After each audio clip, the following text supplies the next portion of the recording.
कायर कुछ सोचते हुए कहता है, पर कछुए उस रात वो काला साया उस कमरे में कौन सा हवन कर रहा था और क्यों? कछुआ खामोश रहता है क्योंकि इस वक्त उसके पास कायर के सवाल का कुछ जवाब नहीं था। उसे खुद नहीं पता था।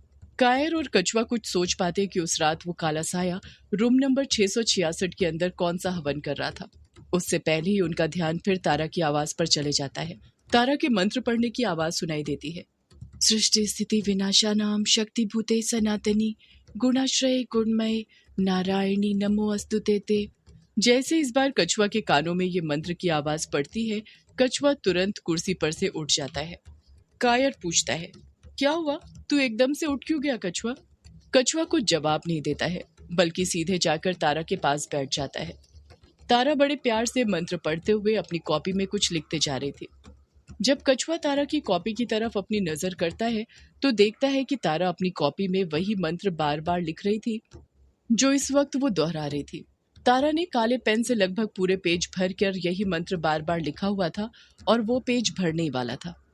कछुआ बड़े प्यार से तारा से पूछता है, तारा बेटा, ये आप क्या कर रही हो? तारा कॉपी में लिखते हुए कहती है, मैं तो अपना होमवर्क कर रही हूँ कछुआ भैया। कायर वहीं पर खड़े खड़े तारा और कछुआ की बातें सुन रहा था। कायर हैरानी के साथ बड़बड़ाता है, क्या कहा? होमवर्क? वो भी ये मंत्र? कछुआ तुरंत तारा से पूछता है, तारा बेटा, किसने दिया आपको ये होमवर्क? आप बताओगी अपने कछुआ भैया को? तारा बड़े प्यार से पलट कर कहती है, मम्मा ने कछुआ भैया। मम्मा कह रही थी कि मैं स्कूल नहीं जा पा रही हूँ तो मेरी पढ़ाई का लॉस हो रहा है, तो उन्होंने यहीं पर लिखने के लिए ये मंत्र दिया है। मुझे कहा है कि ये मंत्र याद कर लेना, वो भी लिखते लिखते, जब तक याद ना हो जाए लिखते रहना। तारा की बात सुनकर कछुआ और कायर दोनों शॉक्ड रह गए थे। कायर खुद से बड़बड़ाता है, क्या कहा? वर्चस्विनी जी ने तुम्हें ये मंत्र लिखने के लिए दिए हैं? पर क्यों? वो भी इतने कठिन वर्ड।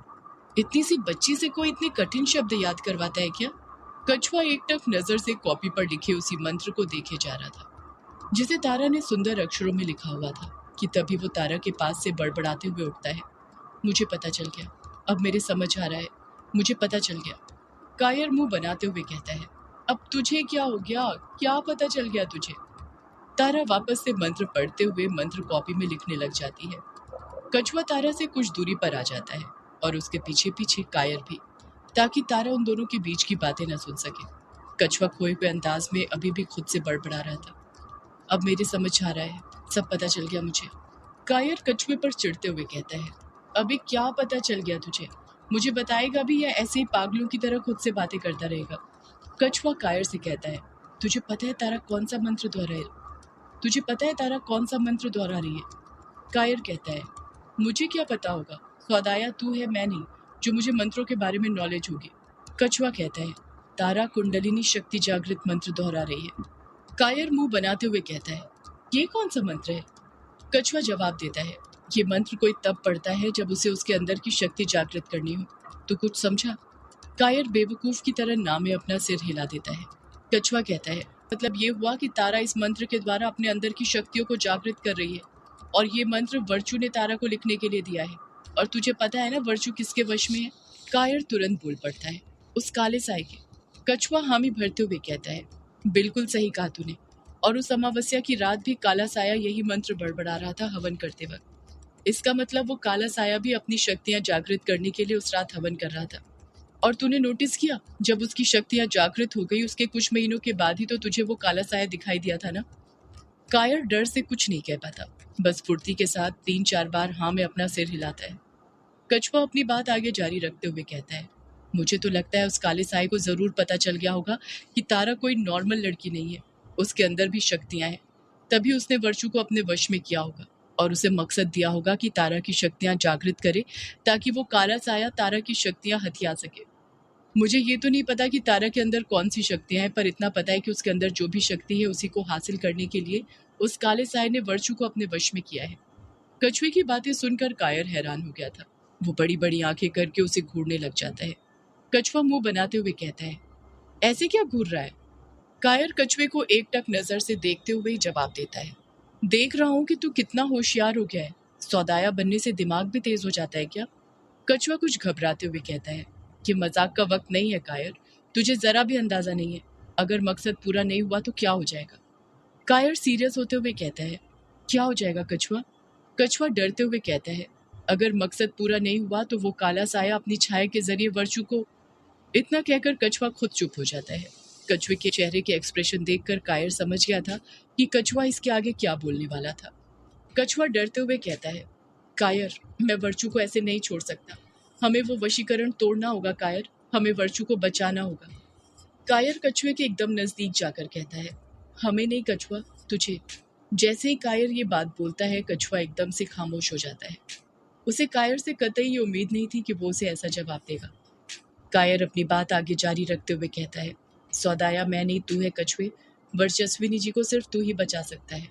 कछुआ हड़बड़ाहट के साथ कहता है, पर पर ये सब मैं अकेले नहीं कर पाऊंगा, उसमें मुझे तुम सबकी जरूरत पड़ेगी। कायर कछुए की आंखों में देखते हुए कहता है, देख कछुए, मैं तो तेरा मरते दम तक साथ देने के लिए तैयार हूँ, पर अगर तू ये चाहता है कि हम सभी तेरा साथ दें तो मैं तुझे पहले ही बता चुका हूँ कि तुझे क्या करना है। कछुआ ना में अपना सिर हिलाते हुए कहता है, नहीं कायर, मैं इन लोगों को नहीं बता सकता कि मैं सौदाया हूँ। कायर नर्म लहजे के साथ कहता है, देख कछुआ, उस दिन नशे में जब तूने बातों ही बातों में मुझे बताया था कि तू सौदाया है तो तूने कसम दी थी कि मैं ये बात किसी को नहीं बताऊंगा। और मैंने ये बात अपनी जान से प्यारी बिंदु को भी नहीं बताई, क्योंकि जिंदगी में प्यार अपनी जगह है और दोस्ती अपनी जगह। और अब भी मैं ये बात किसी को नहीं बताऊंगा, चाहे मेरी आंखों के सामने वर्चस्विनी जी तड़प तड़प कर अपना दम क्यों ना तोड़ दे। कछुआ तुरंत कायर के मुंह पर अपना हाथ रखते हुए कहता है, ये क्या बोल रहा है तू? तू ऐसा सोच भी कैसे सकता है? कायर अपने मुंह पर से वापस से कछुए का हाथ हटाते हुए कहता है, मैं वही बोल रहा हूँ कछुआ जो मुझे दिख रहा है। तू खुद सोच, तुझे खुद सौदाया बनने में भी 9 महीने लगे थे। तो तारा तो बेचारी छोटी बच्ची है, उसकी शक्तियां जागृत होने में कितना वक्त लगेगा? और अगर तारा की शक्तियां सही वक्त पर जागृत नहीं हुई तो तुझे खुद पता है वो काला साया क्या करेगा। कछुआ खामोश रहता है। कायर की बातों ने उसकी परेशानियों को और बढ़ा दिया था। कायर आगे कहता है, तेरे पास वक्त बहुत कम है कछुए, और मौके भी। ये तेरे पास आखिरी मौका बचा है। कायर की इस बात ने कछुए के रोंगटे खड़े कर दिए थे। कायर कछुआ की आंखों में देखते हुए कहता है, कछुआ, तेरे पास सिर्फ 2 रास्ते हैं। या तो तू अपने बारे में सबको बताकर वर्चस्विनी जी को बचा सकता है, या फिर छुपा कर मरने दे सकता है। अब तू सोच ले तुझे क्या चुनना है, अपनी पहचान छुपानी है या अपने प्यार को बचाना है। कछुआ उसी वक्त अपनी मुट्ठी भींचते हुए कहता है, मुझे अपनी पहचान छुपानी है। तौदायों की पहचान उनकी जान होती है, वो मरते दम तक किसी को पता नहीं चलने देते। कायर पलट कर कहता है, सौदाया बनने के साथ सिर्फ तू होशियार नहीं हुआ है, बल्कि तेरा दिल भी बदल गया है। काला हो गया है, काला, बिल्कुल तेरे काले जादू की तरह। सुना था सौदाए कभी किसी के सके नहीं होते, बस अपने काले जादू के लिए जीते हैं। आज देख भी लिया कछुए। इतना कहकर कायर बिना कुछ सुने वहां से जाने लग जाता है। कछुआ भी कायर को नहीं रोकता है, वो उसकी तरफ देखता तक नहीं है। शाम हो गई थी। शाम के 6 बज रहे थे। अंधेरा होने में अभी वक्त था। शालिनी बंगला मुड़ा घाट पर पैदल आगे धीरे धीरे कदम बढ़ाए जा रही थी। इस वक्त बंगला मुड़ा पर उसके सिवा कोई और नहीं था। वो पूरे घाट पर अकेली थी। शालिनी धीरे धीरे आगे बढ़ते जा रही थी। उसके चेहरे के एक्सप्रेशन देखकर साफ दिख रहा था कि उसके मन में कुछ न कुछ तो जरूर चल रहा था। उसका मन काफी विचलित लग रहा था। दोपहर में जैसे ही वर्चस्विनी तारा से कुछ देर के लिए दूर को सब कुछ बता दिया था कि कल रात कैसे वर्चस्विनी ने उसे अधर्म में बलि देना सिखाया था। शालिनी कदम आगे बढ़ाते हुए खुद से बड़बड़ाती है, जितनी तेजी से मैं तारा के मन में धार्मिक शक्तियां जागृत नहीं कर पा रही हूँ, उससे तेजी से तो ये वर्चस्विनी तारा के मन में अधार्मिक शक्तियां जागृत कर रही है। कहीं ये वर्चस्विनी सच में तारा के मन में अधर्म का बीज ना बो दे, वरना जब उसकी शक्तियां जागृत होंगी और यदि तारा ने अधर्म का साथ दिया तो संपूर्ण मानव जाति का विनाश हो जाएगा। मुझे रोकना होगा इस बार। इतना कहकर शालिनी चलते चलते रुक जाती है। वो अपने आसपास नीचे अच्छे से देखने लग जाती है। शालिनी जहां पर खड़ी थी वहीं पर पालकी मारकर बैठ जाती है। शालिनी खुद से बात करते हुए यामिनी की आवाज में बड़बड़ाती है, यही वो जगह है जहां पर उस अमावस्या की रात जब मैं युग बाबू के साथ रतिक्रिया में लिप्त थी तो उस काली पोशाक वाले ने मुझ पर क्रकट से वार किया था और मुझे मेरे युग बाबू से दूर कर दिया था। अब मैं इस जगह से अपने मंत्रों की शक्ति से उसी का पता लगाऊंगी। उसी ने मेरा शरीर छुपाया होगा। मैं नहीं नहीं यामिनी, ये तू क्या बोल रही है? जज्बाती मत बन, जरा दिमाग से काम ले। उस रात तूने देखा था ना, उस काले पोशाक वाले आदमी के ऊपर तेरे किसी मंत्र का असर नहीं हो रहा था। ना वो तेरे वश में हो रहा था, ना बेहोश हो रहा था। उसके पास कोई ना कोई शक्ति तो जरूर थी, तभी वो तेरे मंत्रों के वार से बच पा रहा था। अगर तूने उस काली पोशाक वाले आदमी को ढूंढ भी लिया तो हो सकता है ताज की शक्ति सिर्फ काफी ना हो, उसके लिए शरीर की शक्ति भी चाहिए, जिसके लिए तुझे तेरा शरीर चाहिए। इसलिए पहले अपना शरीर ढूंढ। यामिनी, अगर तुझे तेरा शरीर मिल गया तो वो काली पोशाक वाला खुद तेरे हाथों लग जाएगा। उसे तुझसे फिर कोई नहीं बचा पाएगा। मार देना उसे भी वैसे ही जैसे उसने तुझे मारा था।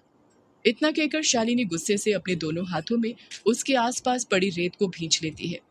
शालिनी मुट्ठी की रेत छोड़ते हुए कहती है, एक बात जो रह रहकर मेरे दिमाग में आ जाती है, और वो ये कि जब उस काली पोशाक वाले आदमी ने मुझे नदी में डूबने के लिए छोड़ दिया था, तो फिर वो कौन था जिसने मेरी मदद की? मेरा ताज वहां पर कैसे पहुंच गया था? क्या वो काली पोशाक वाला आदमी था? नहीं नहीं, वो फरिश्ता वो काली पोशाक वाला आदमी नहीं हो सकता। वो कोई और ही होगा। वो जो भी हो, उसका पता भी मैं शरीर मिलते ही लगा लूंगी। उस फरिश्ते की एहसानमंद मैं उम्र भर रहूंगी।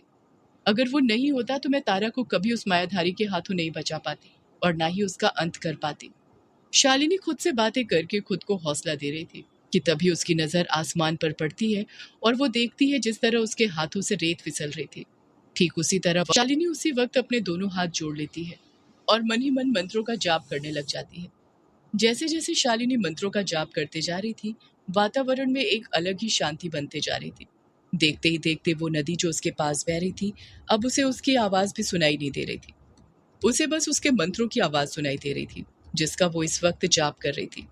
सूरज की किरणें जो आसमान में फैली हुई थी, वो किरणें शालिनी के दोनों हाथों के बीच जमा होने लग जाती हैं और देखते ही देखते सारी किरणें जाती हैं और अंधेरा हो जाता है। सूरज डूब गया था, अंधेरा भी हो गया था। अंधेरा होते ही शालिनी को भी इस चीज का एहसास हो जाता है। शालिनी धीरे से अपनी आंखें खोल लेती है। जब वो अपनी आंखें खोलती है तो देखती है कि उसके दोनों हाथों के बीच एक रोशनी थी, जिसे देखकर शालिनी मन ही मन मुस्कुराने लग जाती है। सदियों से है पुराना